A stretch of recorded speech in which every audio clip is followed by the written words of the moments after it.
Hey, peace be to you all. Assalamualaikum. Omar here. So I've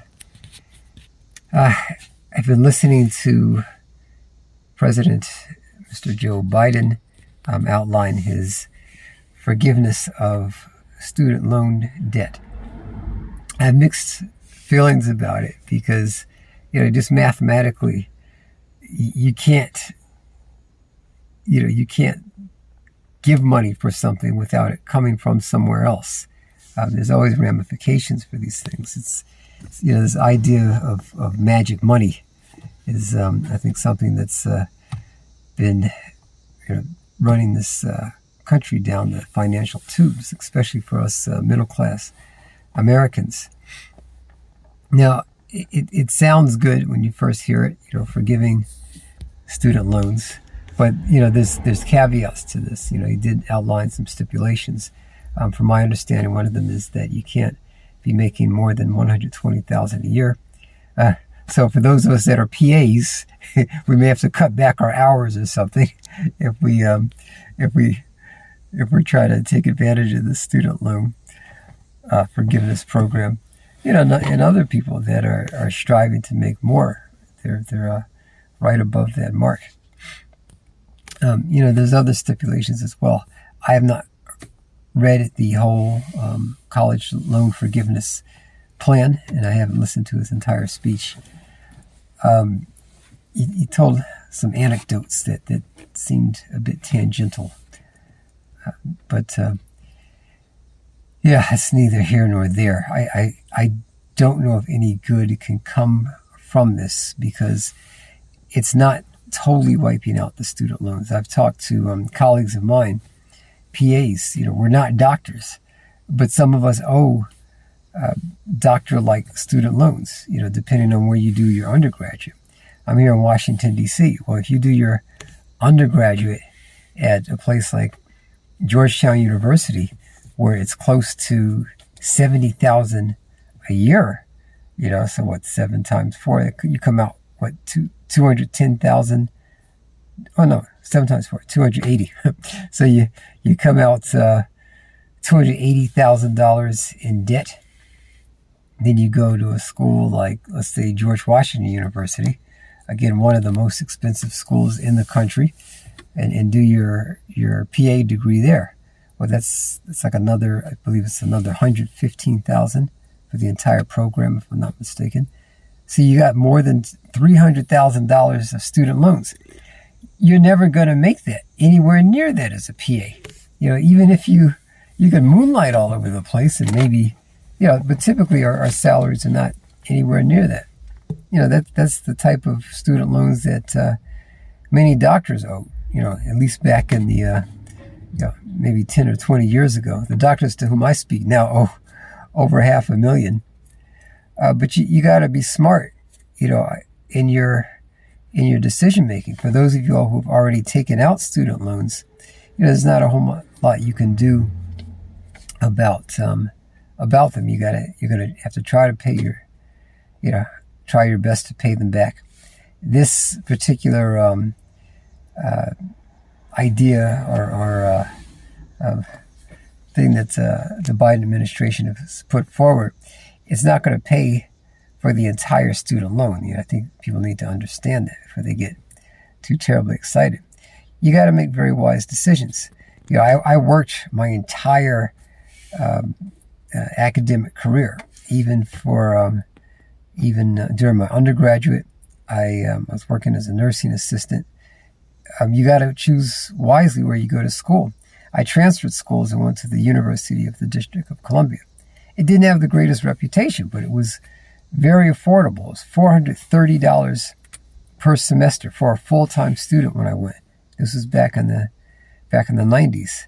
Then I went to Howard University's PA program. I think it was maybe $20,000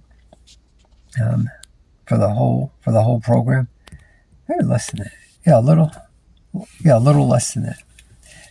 But you're going to make way more than $20,000 a year as a PA. But even back in 2000 when I graduated. So I had to make wise decisions. I had to make wise decisions about where I went to school, and I worked through PA school. I wasn't supposed to. I can say that now. So I was a nursing assistant and a security guard while I was in PA school, and a lab technician. It did affect my grades, but I did what I had to do. Then I did my master's at University of Nebraska. That was $1,500 total at the time. I put that on a credit card, then paid it off. And then I did a doctorate. Now, I did take a loan out for that. I shouldn't have, in Islam, we're not supposed to deal with interest. Should definitely don't charge it to people, but try to avoid using it or paying it. So it's called riba in our Quran, and usury in other religions. We're supposed to try to avoid that, but you gotta make smart decisions when it comes to colleges. My children they've attended University of the District of Columbia. That's my alma mater. They did community college first, and now they're working on their 4-year degrees at the same university. But it's affordable, and that's just the way you got to do. If you want to try to pay for a prestige factor, you can pay for that, but you're also going to pay for that, quote unquote. You're going to pay for it financially, but you're going to pay for it in terms of a lot of mental and I would say spiritual repercussions. Because I've talked to many folks my age. I'm in my 50s now, and they're literally crying because they don't know what to do. They're paying off their student loans because they went to these highfalutin colleges, Ivy Leagues and schools like Georgetown and Stanford, the Ivy non-Ivies, as they're sometimes called. They look great on your resume, but I will tell you from experience, I got family members with Ivy League schools. 5 and 10 years out, nobody really cares where you went to school unless you're running for political office. Like you're running for senator or president or something, then it's like, oh, he went to Harvard. Oh, he went to Princeton. Oh, okay. Oh, did he? He went to Yale. Yeah. So you're supposed to be considered a knowledgeable, successful person by default because of where you went to school. It's now that I'm older, it's a strange phenomenon to me because I've met many people from state universities who are just as accomplished, if not more accomplished, than folks with expensive Ivy League degrees. It's the best research. A lot of the best research comes from many of these schools, but you can. I know folks who went to Howard University, another one of my alma maters. They tagged along with people who were doing research at Harvard.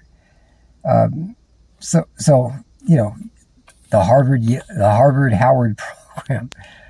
You could do that. So you still have that Ivy League credential if that's what you're looking for. But, we're at a point in this society where it's buyer beware in terms of where you go to college. You got to be careful. I think ultimately down the line, I don't think this is going to be a good idea in terms of this student loan forgiveness program, the way it's being presented, if I understand certain components of it correctly. But we'll see. Like all things, we'll see. I got to question the timing of it also. We're approaching an election year. So there's that too. Anyway, I want to know what you guys think. Do you think that this is a Biden's student loan debt forgiveness program is a good idea, or will it ultimately hurt the country and in particular the middle class taxpayer? All right, that's it for now. Take care, guys. I wish you all the best of success in your positive endeavors. Peace.